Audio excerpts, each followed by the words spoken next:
Welcome to Cheating Web Stories.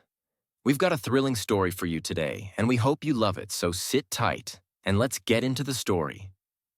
Harrison Shaw felt a heaviness in his hands as he took a sip of his late-night bourbon. It was a small reward for closing the $200 million Riverside development deal as he prepared to step into his daughter's room. The amber liquid caught the dim hallway light. His 17-year-old daughter, Lily, had good news. But her voice had slowed, turning conspiratorial. "Dad's such a fool." Lily's words sliced through the mahogany door. "He actually thinks Mom cares about him being away on trips." "Seriously, Ryan practically lives here when Dad's on business trips," she added with a sarcastic laugh. Harrison's fingers tightened around the glass, the ice cubes clinking slowly, a discordant sound in the sudden silence of his world. "I mean, they're not even subtle anymore." Lily's laughter twisted something in Harrison's chest. "Mom says once Dad's inheritance clears, we're all moving to Chicago. New life, new start." The bourbon turned bitter on his tongue. Rebecca, his wife of 12 years, the woman he had relied on to help raise Lily after Sarah's death. The same woman who, over the past year, had urged him to take more business trips, insisting he focus on expanding Shaw Development's reach. "Ryan says the timing needs to be perfect," Lily's voice continued to reveal. "Once Dad gains full control over Shaw Development, the board won't have a choice but to approve the marina project, no matter how fake the environmental impact study was." Harrison's hand nearly lost its grip on the glass. "Who's Ryan?" "Ryan Blackwood, the EPA inspection director who fast-tracked approval for the marina project. The same man who conveniently accommodated every modification, every deadline adjustment." Harrison stepped back from the door, his mind racing through every conversation. How Rebecca always seemed to know the status of his projects, her carefully worded questions about his father's health. He quietly made his way down the hall, every step measured and controlled. He set the unfinished bourbon on his desk and pulled out his phone. "Now's not the time for confrontation," he told himself. 3 calls later, his private investigator, Jack Monroe, was on his way to the office. "I need everything," Harrison said quietly. "Every meeting, every phone call, every document that's crossed my father's desk over the past year. And yes, my wife's activities too." Jack's voice was professionally cautious. "This is going to be expensive." Harrison responded coldly. "Money is no object." He opened his laptop and accessed the offshore accounts he had set up since Sarah's death. "Discretion is all that matters. No one can find out, especially not my daughter." After ending the call, Harrison made himself a fresh bourbon and downed it in one go. The familiar burn in his chest couldn't compare to the cold rage seething within him. Rebecca had not only betrayed their marriage, but had corrupted his daughter, jeopardized his company, and compromised everything he'd built. But she had made a fatal mistake. She thought she was dealing with a broken man, someone so consumed by business that he hadn't noticed his home falling apart.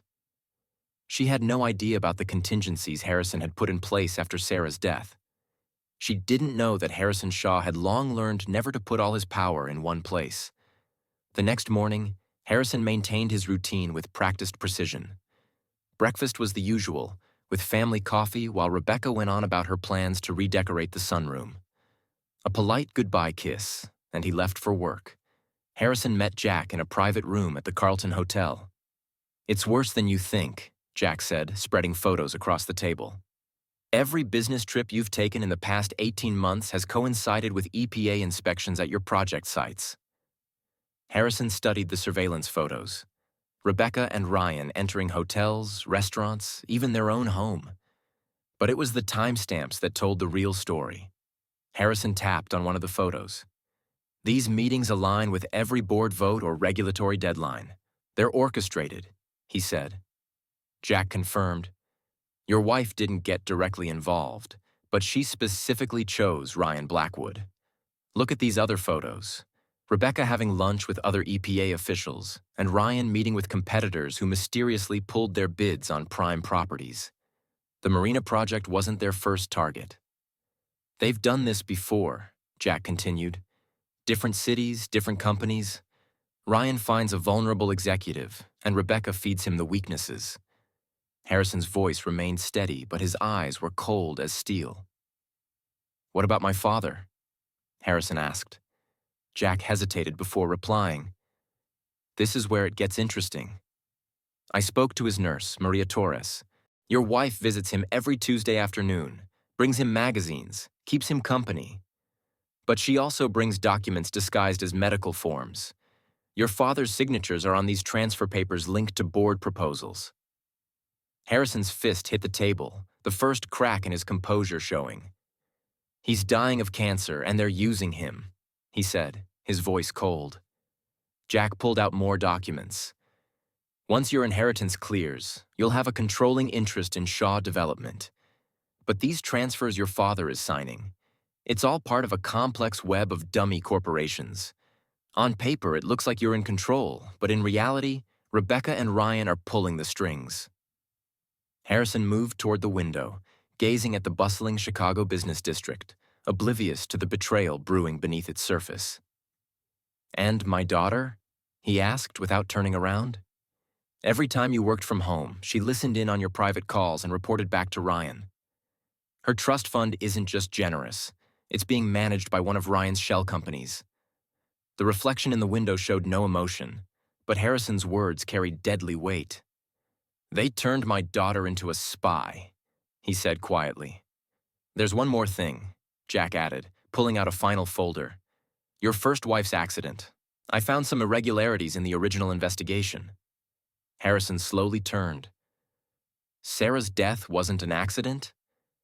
I need more time to confirm it, Jack said. Just then, his phone buzzed. He checked it. Your wife has accessed your father's medical records. She's moving faster than we anticipated. She's playing right into my hands, Harrison said softly. He pulled out his phone and dialed a number from memory. Thomas, this is Harrison Shaw. I need a meeting with my father's attorney tonight. The offices of Brandenburg and Associates cast long shadows in the twilight of Chicago. Harrison sat across from his father's attorney, Gerald Brandenburg, who had managed the family's affairs for the past 30 years. As the elderly lawyer, Gerald, reviewed the documents Jack had provided, he rubbed his tired eyes and removed his glasses.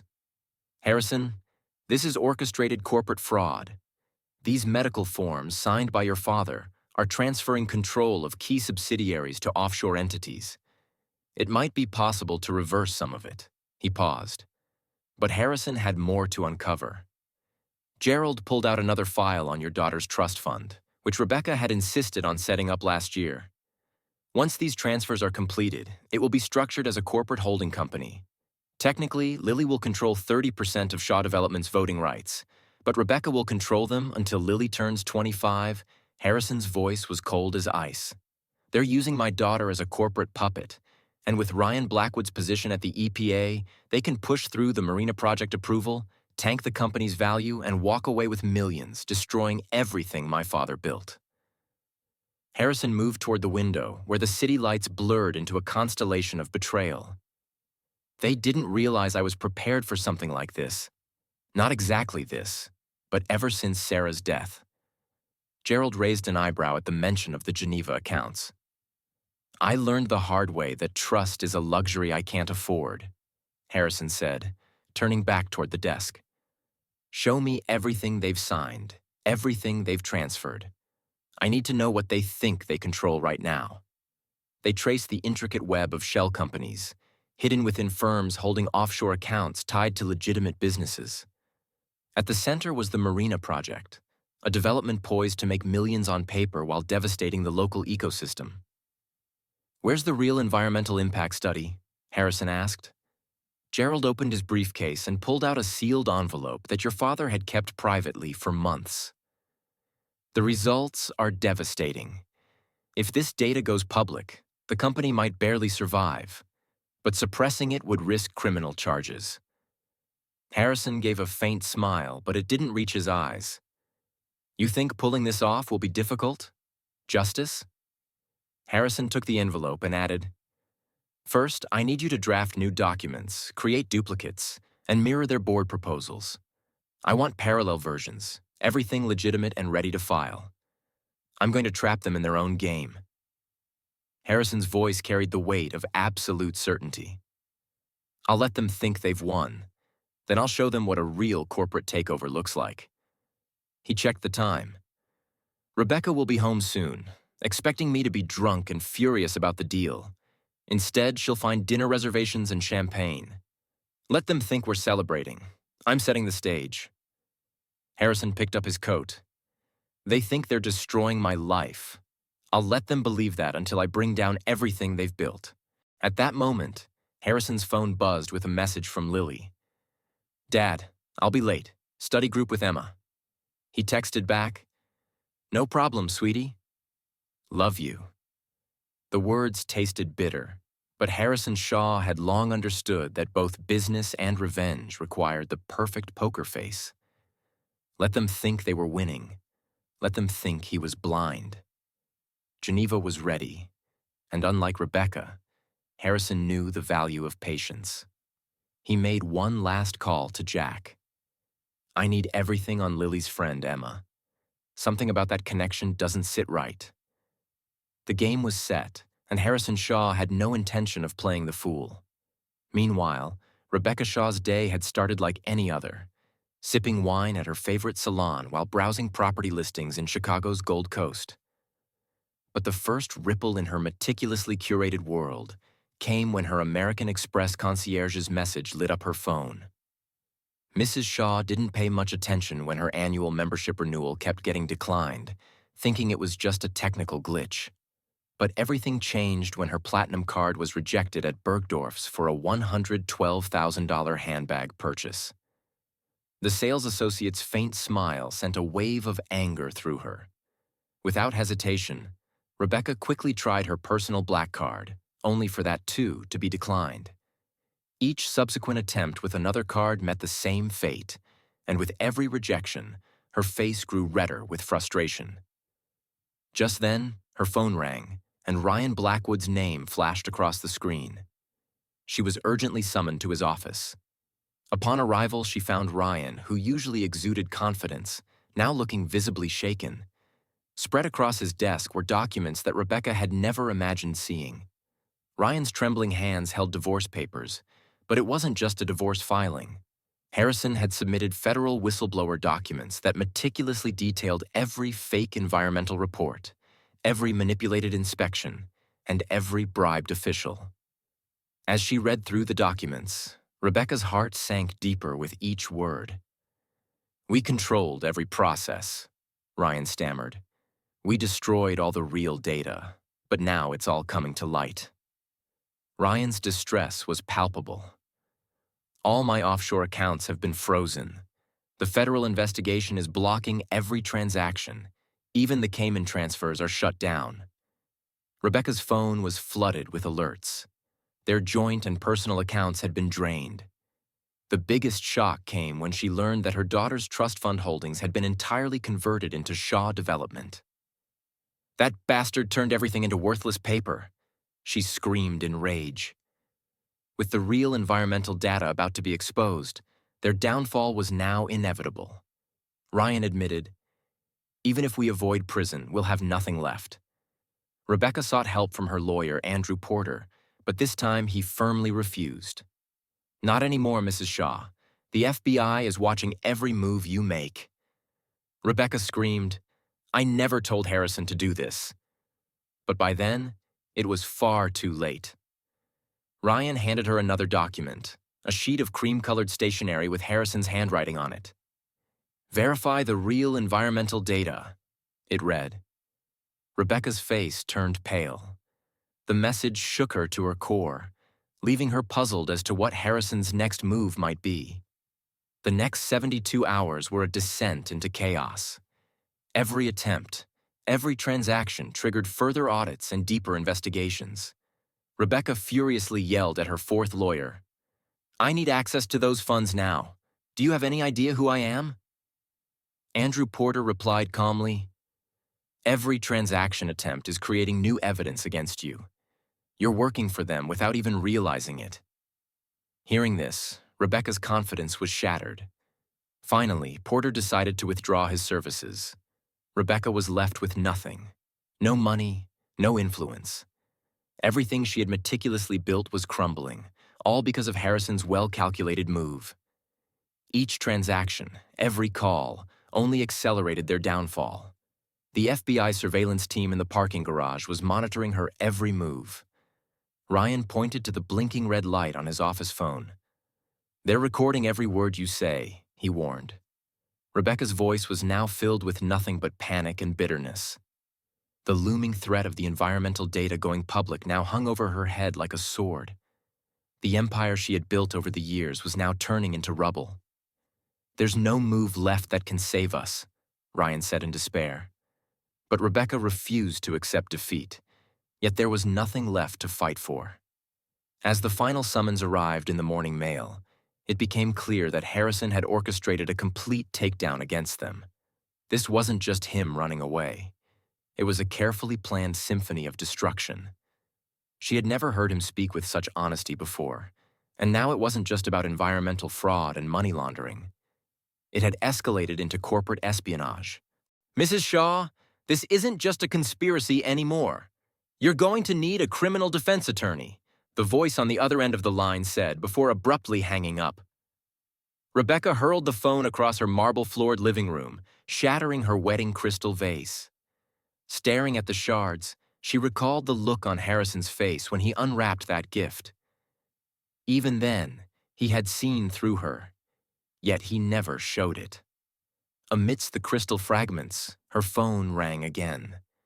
This time, it was her daughter Lily, and there was an edge in her voice that Rebecca had never heard before. "Mom, something's wrong," Lily's voice quivered. "I tried warning Ryan about the FBI, but my calls were intercepted. Did you know?" Rebecca's blood turned cold. "Your father caught on too late, and now everything's falling apart." Lily's voice was tinged with anger. "Did you know my phone was tapped? Every call I made trying to warn Ryan became evidence." "Lily, listen to me carefully," Rebecca tried to explain. "We were doing this to protect you. Your father's projects would have saved us." But Lily wasn't having it. "No, you listen. The FBI showed me everything, every time you and Ryan used me. Dad's surveillance, my trust fund. It wasn't for college, it was to pay for intelligence." "We were trying to protect you," Rebecca insisted, but Lily's voice now only held distrust. "They're asking questions about Dad's first wife, Sarah," Lily said bitterly. "You said it was an accident, but it wasn't, was it?" Rebecca was suddenly flooded with memories. She had tried to bury Sarah's death, but deep down, she knew the organization had orchestrated it, just as they had arranged her seemingly coincidental meeting with Harrison. Her phone rang again, this time from an unknown number.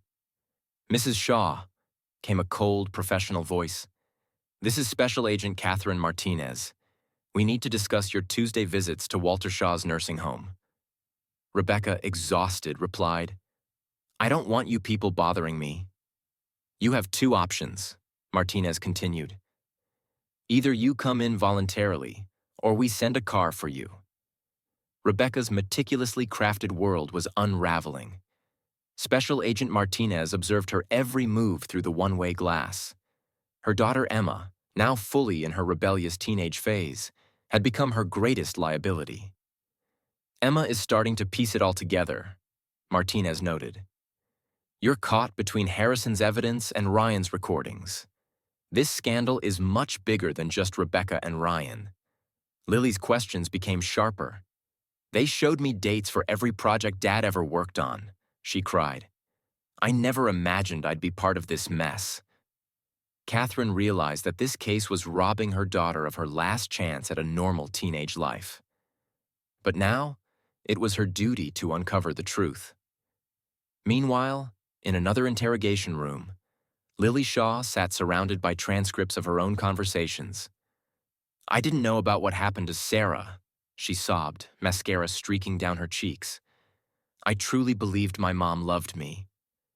Agent Thomas Chin, Harrison's FBI handler, studied the girl who had unknowingly helped expose a decade-long conspiracy. "Tell me, When did your mother first introduce you to Ryan? He asked. Lily's hands trembled as she wiped her eyes, trying to recall the details. This was before Dad's trip to Seattle, Lily said, her voice trembling. Mom said Ryan was an old friend who needed help solving some environmental issues. She said that Dad was so focused on profits that sometimes good people had to break the rules. Lily struggled to hold back fresh tears, trying to sound noble, as if they were saving something rather than destroying it. Agent Emma Chen kept her voice soft as she asked, "And when did the new girl at school enter the picture last year?" Lily's voice cracked. We just instantly connected. Was any of it real, or was it just another lie? Lily glanced toward the mirror, knowing that Catherine and Emma were listening. Your father chose to help stop some very dangerous people, Martinez said gently. Just like you are doing now. Lily, her eyes red from crying, stared back at Martinez through the glass. But where is he? Is he safe? Chin reassured her. He's somewhere secure. And when the time comes, you'll understand why he had to disappear, why he had to let you think he abandoned everything. Catherine was reviewing the latest files of Harrison Shaw's offshore account transfers, mapping out a decade's worth of corruption through shell companies with precise detail. But it was the last page that caught her attention. A photograph of Sarah Shaw smiling on her wedding day, blissfully unaware of the storm that was to come. Harrison's calm voice came through the encrypted line from Geneva. They'll finally see what a real conspiracy looks like, he said, with the tone of a man who had waited 20 years for this moment. Catherine thought about Emma's sacrifices, Lily's tears, and Sarah's faded smile. Rebecca had believed she married a businessman, but she had actually married an architect of revenge who had spent 2 decades meticulously crafting the perfect trap. And now that trap was ready to spring, with Catherine Martinez having a front row seat. Harrison Shaw shut his encrypted laptop and lovingly studied his copy of Sarah's photo. Whispering softly, he said, "Almost done." Meanwhile, the front page of the Chicago Tribune dominated newsstands, exposing a massive environmental scandal in the city's financial district. The headlines declared that another EPA director, Ryan Blackwood, had been sentenced. Below the headline was a photo of Ryan being escorted into federal court, his once pristine suit now replaced by an orange prison jumpsuit. After 3 years of investigation, Ryan's trademark arrogance had been shattered. 20-year-old Lily Shaw was now reviewing transcripts of her own recorded conversations. She carried herself with a hardened grace that only came from surviving betrayal. Gone were the designer clothes her mother had used to buy her loyalty. Instead, she wore a simple black blazer, a practical armor for difficult times. Special Agent Thomas Chin stacked another pile of files on the table. Tell me again about the trust fund payments. When did you first notice the pattern after your dad's Seattle project during your junior year? Lily's fingers traced the deposit records. $10,000 appeared after I told Mom about her private calls, and $20,000 when I forwarded her emails. She called them performance bonuses to help protect the environment. Chin nodded as he opened a folder filled with surveillance photos. Your mom was methodical. Each payment matched specific information leaked. Lily's laughter was devoid of warmth. I was so naive. The amounts grew to $50,000 after I installed her special software on Dad's home office computer, and it hit $100,000 when I started recording their board meetings. He showed her a photo from a charity gala where Rebecca was holding hands with another CEO who was later indicted. We have confirmed 3 other top executives from all major construction firms. After associating with key environmental projects, more images have surfaced. Your mother spent years refining her approach, identifying a vulnerable target, usually a recently widowed or divorced individual, establishing an emotional bond, and then slowly compromising them through their children, just like she did with me. But you were different, Lily. You resisted. Your testimony helped us expose corruption cells across 12 states. Rebecca Shaw sat in her interrogation room wearing an orange jumpsuit that clashed with her still perfect manicure. Federal prosecutor Diana Hawthorne reviewed notes from a 3-year investigation. Let's discuss the Marina project timeline, Hawthorne said. When did you first target Harrison Shaw? Rebecca's smile didn't reach her eyes. You calculated it so well. Harrison was grieving. I offered comfort the same way you did for James Anderson in Seattle or Michael Chan in San Francisco. Hawthorne slid more photos across the table. Both widowers, both with teenage children, both running companies tied to major environmental projects. Just a coincidence? And what about Sarah Shaw's accident? Are you still claiming it was a coincidence? For a moment, Rebecca's mask slipped. That was before my involvement, she said coldly. I simply followed established protocols. Her composure returned, but she added, Harrison had to be broken. In the end, they all break. She gestured to her prison uniform. Now you see how it happened. Suddenly, there was a commotion in the hallway. Ryan Blackwood was being escorted for sentencing. His eyes locked onto Rebecca through the door's window, his face twisted with rage. You promised me protection, he yelled, struggling against his guards. You said the offshore accounts were untouchable. Mr. Blackwood, his lawyer tried to intervene. She orchestrated everything, fake studies, bribes, Sarah Shaw's death. It was all Rebecca. She's been running this operation for years. As the guards pulled him away, Ryan's desperate accusations began to crumble Rebecca's carefully crafted defense. Meanwhile, on a high-security private banking floor, where the ambiance exuded old-world sophistication, Harrison Shaw sat across from Anton Mueller, the head of private client services. Mueller placed an old leather portfolio on the desk and said, The documents were preserved just as you left them, though the FBI's authentication request was unusual. Special Agent Catherine Martinez observed as Harrison opened the portfolio. 2 decades of patience were finally paying off. Photographs, account ledgers, trading records. The entire trail of corruption meticulously documented. But the true prize was a single USB drive containing every original environmental impact study his father had commissioned. Martinez had tracked Rebecca for years. My father understood patience, Harrison said emotionlessly as he sifted through 2 decades of evidence. He knew they'd try again after Sarah. They just needed someone they could underestimate, so he let them send Rebecca, knowing I'd already set up the Geneva account, knowing I had recognized their patterns. When all the pieces fell into place, a faint smile crossed Harrison's face.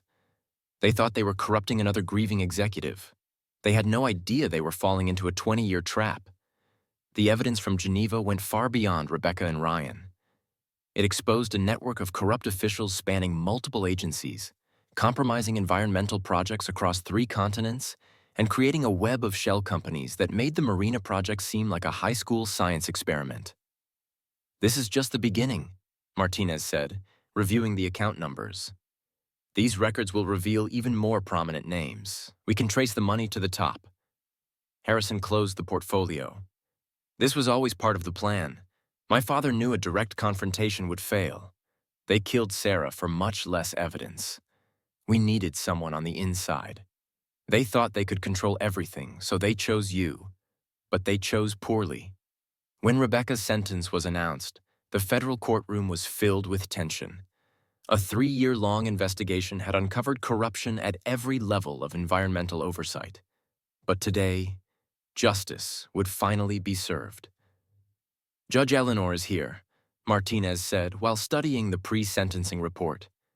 Fixing a steely gaze on Rebecca, the judge said, Sarah Shaw's death was no accident. The evidence gathered by Walter Shaw, later compiled by Harrison Shaw, conclusively proves that it was orchestrated by the defendant's organization. Mrs. Shaw was targeted after uncovering fraudulent environmental studies. This court has spent 3 years exposing the same pattern of corruption. Rebecca's face remained emotionless, but her fingers gripped the defense table tightly. Marrying Harrison Shaw was no coincidence, the judge continued. It was a calculated move. The court has proven that family ties were exploited systematically, targeting grieving executives through their children. Lily watched as her mother's facade finally crumbled. Every bedtime story, every shopping trip, every moment of supposed maternal affection was revealed as part of a decade-long tactical game. Emma Martinez's cooperation had provided crucial documentation of the defendant's methods. Judge Martinez noted the recorded conversations between Miss Shaw and Miss Martinez, which revealed not only personal crimes but the entire corruption scheme. This court views the defendant's actions as representing the worst form of environmental crime, the judge declared, using family bonds to promote corporate fraud, involving a child in a conspiracy to betray her own father, resulting in Sarah Shaw's death, harming both the environment and human life. The final sentence was harsh: 30 years without parole, the seizure of all assets, and over $50 million in restitution. As Rebecca was led away, Harrison quietly entered through a side door. He hadn't attended the trial, refusing to give her the satisfaction of witnessing his testimony. But in this moment, he saw justice transcend generations. Rebecca no longer saw the vulnerable widower she once targeted, but instead, a man of retribution who had spent 2 decades ensuring her downfall. Later, in his restored office at Shaw Developments, Harrison arranged 3 photographs on his wall: Sarah smiling on their wedding day, his father, who had patiently gathered the evidence that made justice possible, and a new picture of Lily and Emma at college graduation. It was proof that truth could forge stronger bonds than deceit. He kept the original environmental impact studies from Geneva as a reminder that some legacies are not measured in profit margins, but ultimately in justice. Before Lily could respond, there was a knock on the door. "The FBI task force wants to brief us. They've identified 3 more people suspected of tampering with environmental studies." Harrison looked at his daughter and saw the strength that had emerged from years of betrayal. "Are you still working with them?" he asked. "Both Emma and I are," Lily replied. "We have families to protect." She stood next to him, studying the photos. "I understand now why Grandpa kept gathering evidence, even when he couldn't use it. But why did you wait so long to spring the trap?" "Justice," Harrison replied calmly. "It takes patience Somewhere and in those strength towers, to see it through." other corrupt networks were They all already gazed trying out to of fill his the office void window, left by where Rebecca's Chicago's organization. skyline stretched into the But distance. they would find a new landscape now, where the truth proved stronger than greed. Justice no longer required a grieving man's lifelong quest for vengeance. Evidence from Geneva showed that some victories aren't measured in stock prices or profit margins, but in the simple triumph of right over wrong, of truth over corruption. Harrison placed one last piece of evidence into his desk drawer: a photograph he had never shared with the FBI, showing Rebecca meeting with a figure whose identity would shake the foundations of environmental oversight. But he knew that was a battle for another day. Some traps take decades to set, and Harrison Shaw had learned the value of patience. 10 years later, the Federal Correctional Institution in Waseca, Minnesota was a far cry from Rebecca Shaw's former Gold Coast penthouse. Once a powerful figure behind billions in environmental crimes, she now spent her days in an 8x10 cell. Her designer wardrobe had been replaced by prison fatigues. Her once perfectly manicured hands were now calloused from mandatory labor. 13 years into her 30-year sentence, Rebecca's arrogance had finally worn thin, confining her to a solitary wing after multiple failed attempts to manipulate other inmates. 3 years earlier, a federal prosecutor had approached her, seeking information about other members of her network. Rebecca's attempt to negotiate had spectacularly backfired when she discovered they already had everything they needed from Ryan Blackwood. Ryan, her former partner in crime, was serving his 25-year sentence at a medium security facility in Colorado. He had turned state's evidence against everyone he had ever worked with, helping to resolve corruption cases in 14 states. Yet, it did nothing to reduce his sentence.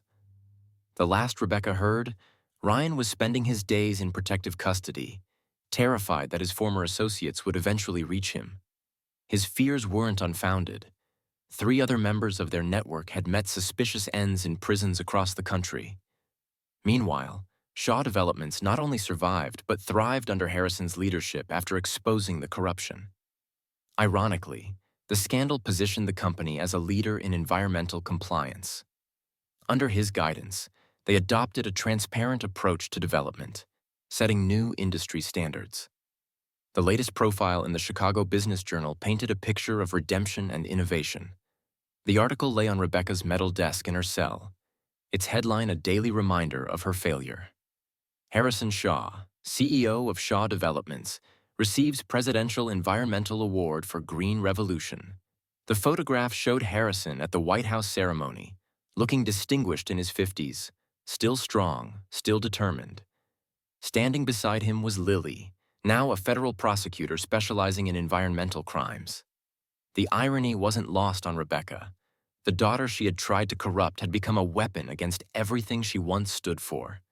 Emma Martinez, featured in Article 2 after graduating from law school, had joined the Justice Department alongside Lily. The friendship Rebecca once tried to exploit had grown into a powerful legal partnership.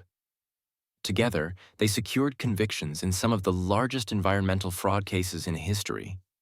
Meanwhile, Catherine Martinez had retired from the FBI, leaving behind a legacy of integrity.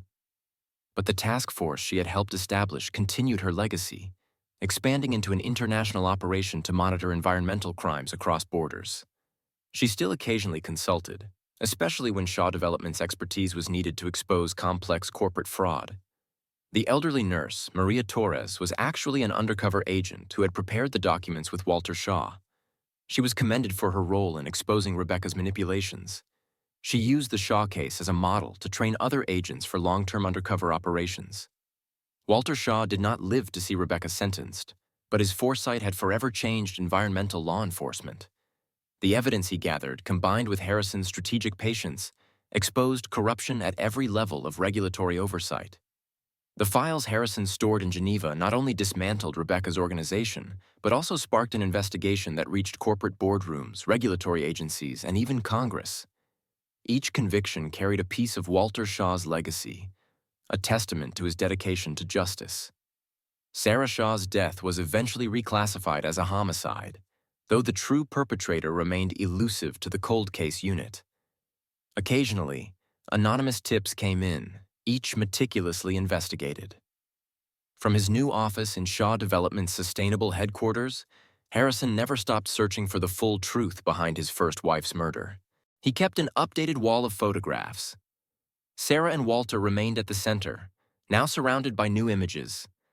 Lily earning her law degree, Emma and Catherine at the FBI awards ceremony, and the dedicated team that helped rebuild the company. The original environmental impact studies from Geneva were donated to the environmental crime divisions of law schools to train future prosecutors in detecting corporate fraud. These findings helped set new standards for environmental reviews, turning Shaw Development's darkest hour into a catalyst for industry-wide reform. Lily's personal life took an unexpected turn when she married David Chin, the son of Agent Thomas Chin. This created another bond between the families who had exposed Rebecca's crimes. They had 2 children who would never know their grandmother, except as a cautionary tale of greed and betrayal. The trust fund money Rebecca had tried to use to buy Lily's loyalty was repurposed into a foundation supporting environmental whistleblowers. This foundation helped expose new crimes, protect witnesses, and ensure that other families did not face the same corruption that had nearly destroyed Shaw and Emma. Emma had declined to join the FBI with her mother, Catherine, choosing instead to combat environmental crimes from within the Justice Department. However, she inherited Catherine's instincts. Her current investigation remained confidential, suggesting that some of Rebecca's old associates were trying to rebuild their network. Harrison closely monitored these developments, focusing on the hidden photograph he had kept, showing Rebecca meeting with a figure whose identity could shake the foundations of environmental oversight. In the end, he had fulfilled his purpose, and the investigation born from it continued quietly and methodically, with the same patience. Meanwhile, Rebecca remained confined to her prison cell. As a constant reminder of her defeat, the commissary television occasionally broadcast news about Shaw Development's latest environmental initiatives. Each broadcast was proof that she had failed to destroy a company that had emerged stronger, more principled, and more successful than ever before. Years ago, she had tried to manipulate Lily, her own daughter, but in the end, that very attempt had led to her downfall. Lily's final response was simple: a replica of her federal prosecutor badge and a note that read, "Justice finds its way." Meanwhile, Ryan's condition worsened in his isolated prison cell. His attempts to write a book were blocked by the courts, and his remaining assets were seized for restitution.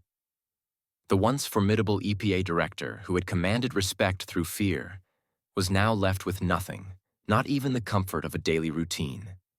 The Marina project site, which had led to Rebecca's downfall, was transformed into an environmental research center.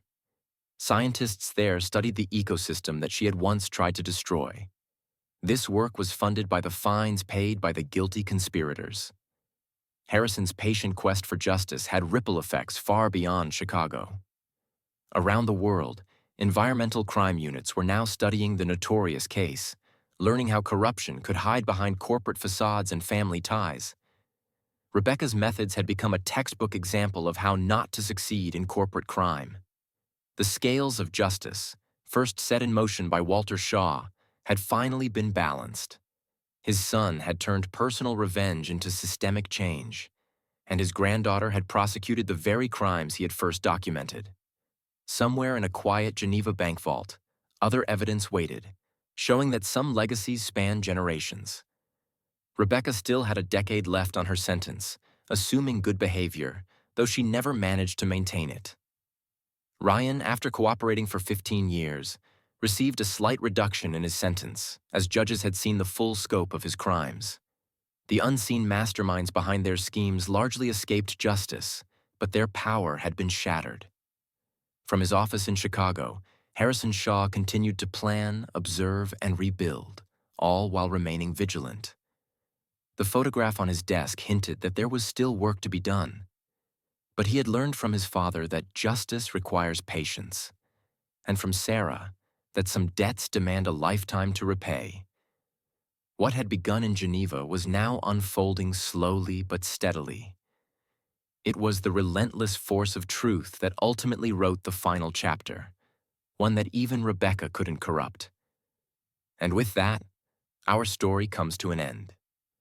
Please share your thoughts in the comments section. Thank you for your time. If you enjoyed this story, please subscribe to this channel and click on the video on your screen. I'll see you there.